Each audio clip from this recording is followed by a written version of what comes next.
This is the best F-Zero, period. It cannot be better than this. If I would see what you are seeing now on the screen when I was 12 years old, it would absolutely blow my mind. F-Zero was one of my favorite games on the SNES, and seeing how the series got better and better from platform to platform is just incredible. I very much enjoyed playing F-Zero GX on the GameCube, and today I'm taking you on a high-speed journey through one of my favorite racing franchises, which is F-Zero. I'm going to share you a bit of the series history and some personal memories that made these games so unforgettable. So, buckle up, hold on to something as we will go fast! Welcome my fellow gamers out there. My name is Mr. Zolsta, welcome on my channel where we celebrate the golden era of gaming. I still remember the first time I experienced F-Zero on the SNES. I was at the house of Greg, my childhood friend. He had the game already on his SNES. We were in his small but cozy room, he gave me the controller. As soon as I started to speed around the Mute City, I fallen in love with F-Zero. As a kid, that game was pure magic. A fast, futuristic racer that captured my imagination and set the stage for my love of gaming.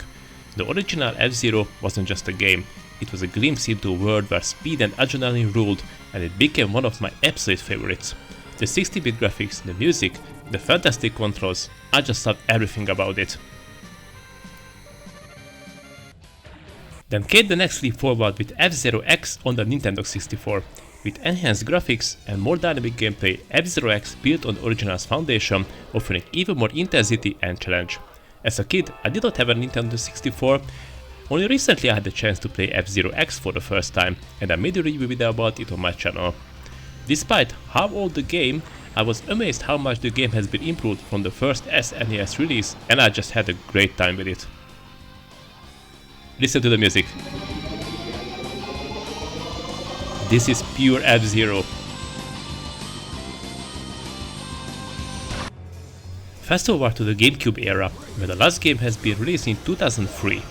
F-Zero GX, a game that for me represents the pinnacle of the series. It has everything a fan could ask for. Incredibly fast-paced, wildly intense, and packed with a fantastic variety of tracks that keep you constantly on the edge of your chair. Story mode, shop where you can buy stuff, even edit your own logo, cutscenes, just wow. In my opinion, the series peaked with this entry. It perfectly blends speed, chaos and precision, making every race an adrenaline-filled thrill. But let's see in detail what F-Zero can offer to the fans. The different levels in F-Zero GX feels like a roller coaster.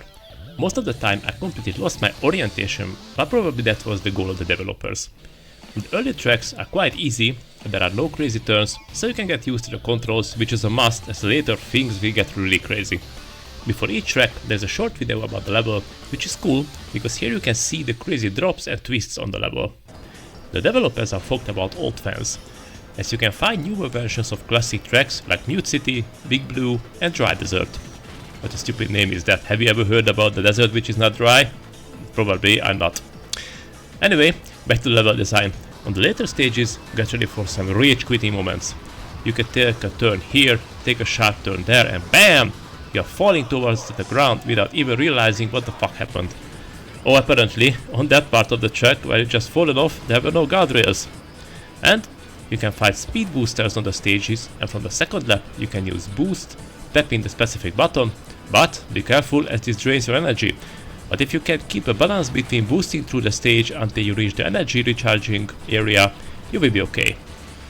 The controls are very good, which is very important. You can make quick turns by tapping the accelerate button, and also the shoulder buttons are used to tilt the ship left or right. This is also very useful in tight turns. The music is wide. I wanted to mention the environment on each stage, but to be honest I couldn't even look away for a second from the track just for a second, because things are happening so fast that it's just no chance. If you win a Grand Prix, a TV reporter will make an interview with you.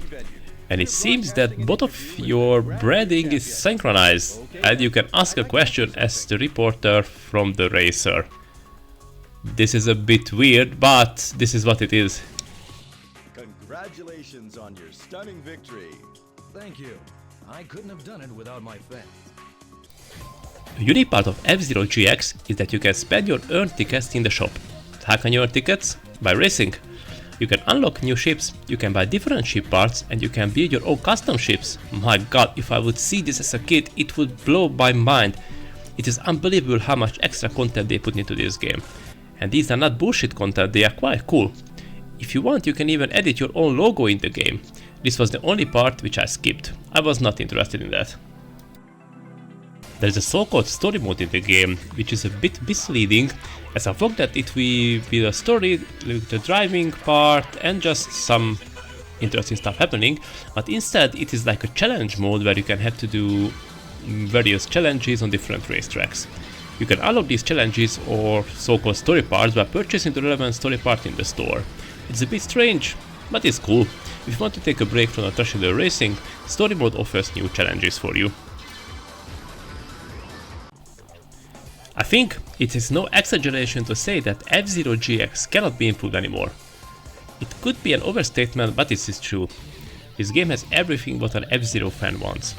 Numerous tracks and game modes, a lot of different ships, customization options, split-screen gameplay, ultra-fast speeds, good controls. To be honest, I cannot find any way how this could be improved any further.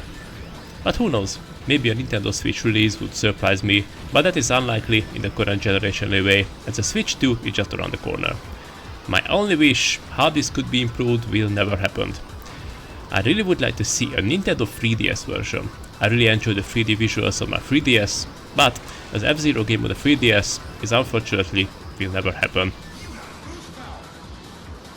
Looking back, for me, it is amazing to see how F-Zero evolved from its 16-bit beginnings of the SNES to the improved game on the Nintendo 64, and finally to the perfection of F-Zero GX on the GameCube. Each installment brought something unique to the table, but GX truly encapsulates everything I love about the series. It's fast, it's crazy and brilliantly designed for a maximum fun enjoyment. But the thing is, I'm still going to play the SNES version here and there, as I still love it. To be honest, each of the versions of the game has something special and a reason for me to play it. So, if you ask me, should you play F-Zero GX, I probably not even have to answer that question. If you are a fan of the series, there is no question about it, it is a must play. And if you never played any F-Zero games but you enjoy high-speed arcade racers, I encourage you to play each game in the series, as each has something unique to offer. But if you want the best, try F-Zero GX on the GameCube. Thanks for joining me on this nostalgic ride through the F-Zero series. Whether you grew up playing these games or are just discovering them now, I hope you enjoyed this look back at the franchise that defined high-speed racing. And if you've not seen yet, check out my other F-Zero game reviews on my channel. You can find the links in the video description. If retro gaming brings back great memories for you, why not subscribe and join our community of fans keeping the classics alive? Also, the YouTube algorithm shows some videos for you, it's on the screen now, check them out. Thanks for watching, and I'll see you in the next Backlog Quest video.